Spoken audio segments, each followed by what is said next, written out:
यह कहा जाता है कि पुराने जमाने में एक काजी थे जिनका नाम नूर उद्दीन था।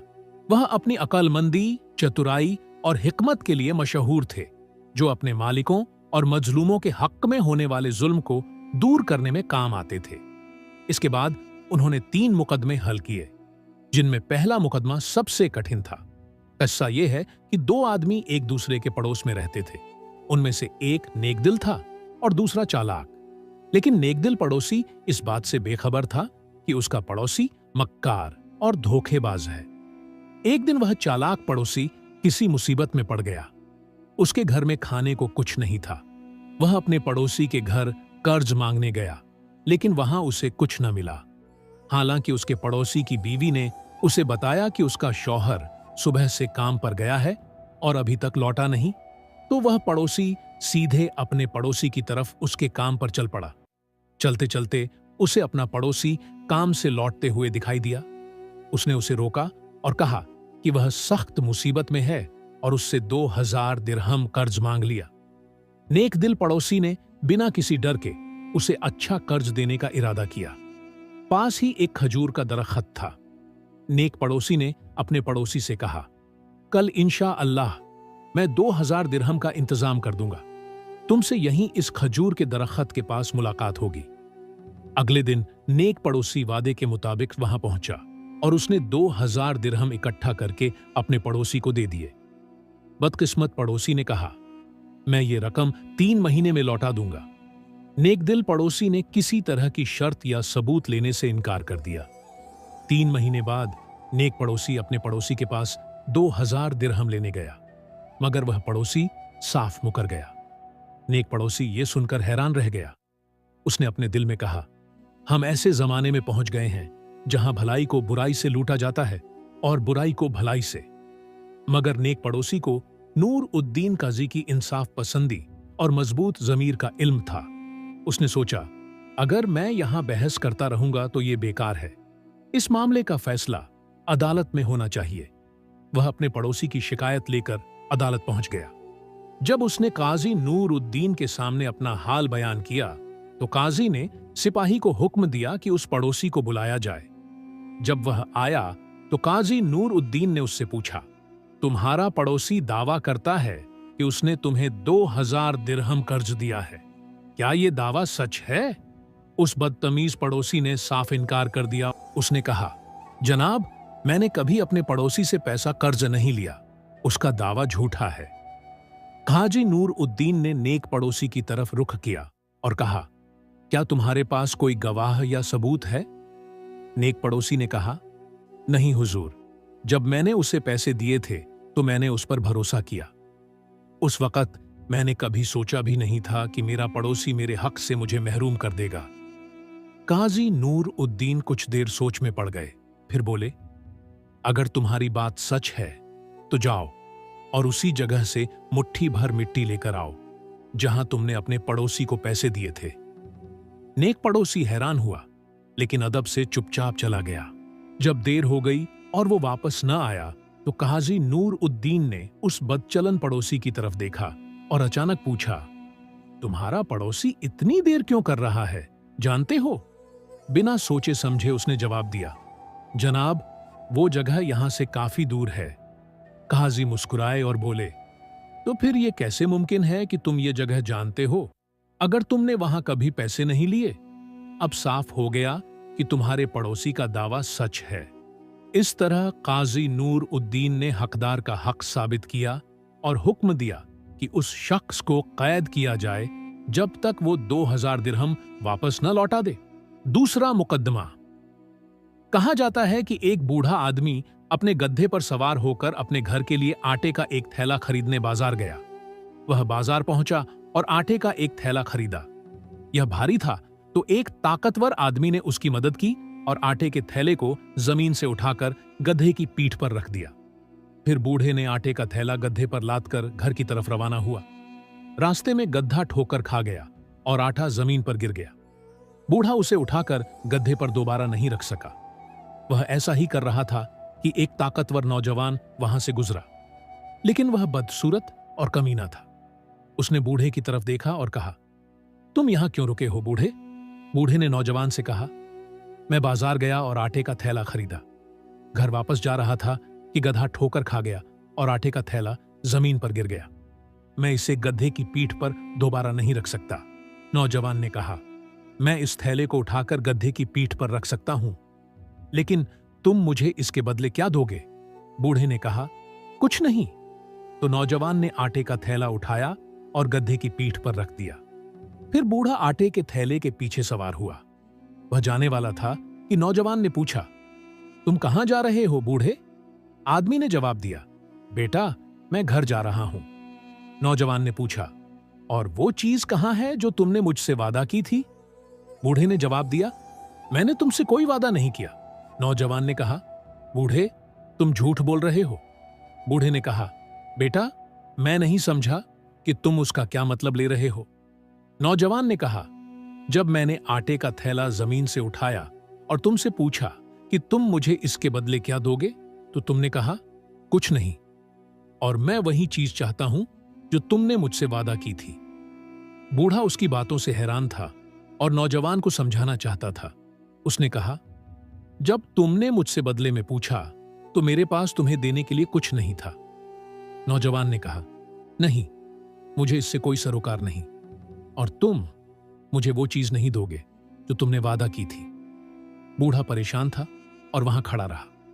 उसने नौजवान से कहा, ए मेरे बेटे, मैं तुम्हें वो चीज कैसे न दूं जो मैंने वादा की थी? नौजवान ने कहा, मैंने तुमसे कहा कि ये मेरा काम नहीं है और मुझे वो चीज लेनी चाहिए जो तुमने वादा की थी। बूढ़ा और जवान काजी नूर उद्दीन के पास गए। जब वो उसके सामने खड़े हुए तो उन्होंने अपनी दास्तान बयान की। जब काजी नूर उद्दीन ने ये दास्तान सुनी तो हैरान हो गए।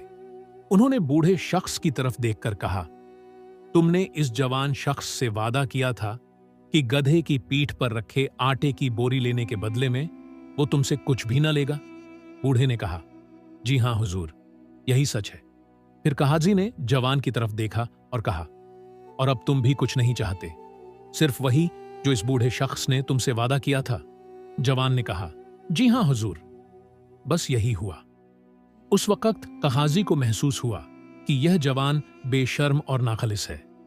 उन्होंने कुछ देर सोचा, फिर हुक्म दिया कि एक नायब जाकर गधे को अदालत में लाए जिस पर आटे की बोरी हो। मौजूद लोग हैरान थे, किसी को न समझ आया कि काजी क्या करने वाले हैं। चौकीदार गया और गधे को आटे की बोरी समेत अदालत में ले आया। उसी वक्त काजी नूर उद्दीन ने जवान की तरफ निगाह डालते हुए कहा, जवान, अगर तुम वही चाहते हो जो बूढ़े शख्स ने तुमसे वादा किया था। फिर काजी ने गधे की पीठ से बोरी उतारी और जमीन पर रख दी। जवान ने वैसा ही किया जैसा काजी ने कहा, बोरी उतारकर जमीन पर रख दी। फिर काजी ने कहा, अब इस बोरी को जमीन से उठाओ और गधे की पीठ पर रख दो। जवान ने वैसा ही किया और बोरी उठाकर गधे की पीठ पर रख दी। काजी ने जवान से पूछा, जब तुमने बोरी जमीन से उठाकर गधे की पीठ पर रखी तो तुम्हें इसके नीचे क्या मिला? जवान ने कहा, कुछ भी नहीं। काजी ने कहा, तो यही ले लो, यही वो है जो इस बूढ़े शख्स ने तुमसे वादा किया था। तीसरा मामला, कहा जाता है कि एक आदमी के 3 बेटे थे और तीनों बेटों का नाम एक ही था। बाप की मौत से पहले उसने एक वसीयत लिखी जिसमें लिखा था, खालिद को विरासत मिले और खालिद को विरासत न मिले। जब बेटों ने यह वसीयत पढ़ी तो वो हैरान रह गए कि इसमें लिखा क्या है। भाई एक दूसरे का मुंह देखने लगे, समझ नहीं पाए कि बाप की इस वसीयत का मतलब क्या है। तीनों सोचते रहे कि वो कौन सा खालिद है जो विरासत से महरूम किया गया है, जबकि तीनों का नाम तो एक ही है। लेकिन ये बात साफ थी कि बाप ने अपने बेटों में से एक को विरासत से महरूम करना चाहा था। भाइयों के पास काजी के पास जाने के सिवा कोई चारा नहीं था कि वह उनका मुकदमा देखे। जब वह काजी के सामने खड़े हुए और अपनी कहानी सुनाई तो काजी ने पूछा, क्या तुम्हारे पास यह वसीयत है? भाइयों ने कहा, जी हां हुजूर। फिर उन्होंने वसीयत निकाली और उसे दे दी। जब काजी ने वसीयत पढ़ी तो वह हैरान रह गए और खुद से पूछा कि इसके बाप का इससे क्या मतलब था। उन्होंने कुछ देर सोचा, यहां तक कि उन्हें शक हुआ कि इन भाइयों में से कोई उसका बेटा नहीं है, लेकिन वह इसे एक बार पूरी तरह साबित करना चाहते थे।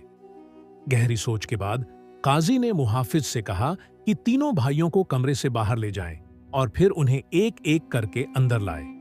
मुहाफिज ने काजी के हुक्म की तामील की और भाइयों को एक एक करके अंदर लाया।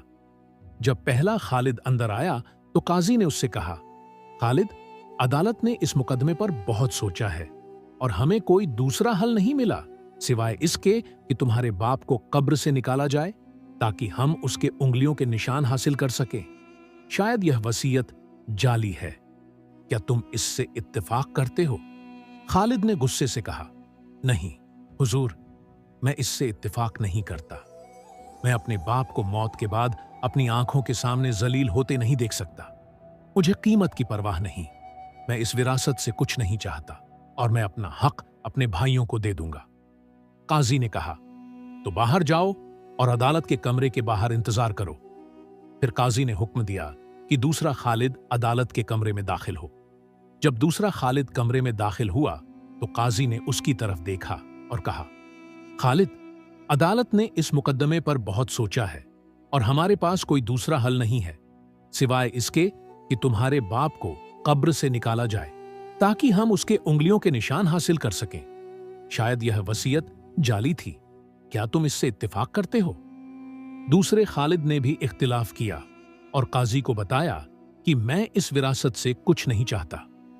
वह भी अपनी विरासत अपने भाइयों को देना चाहता था।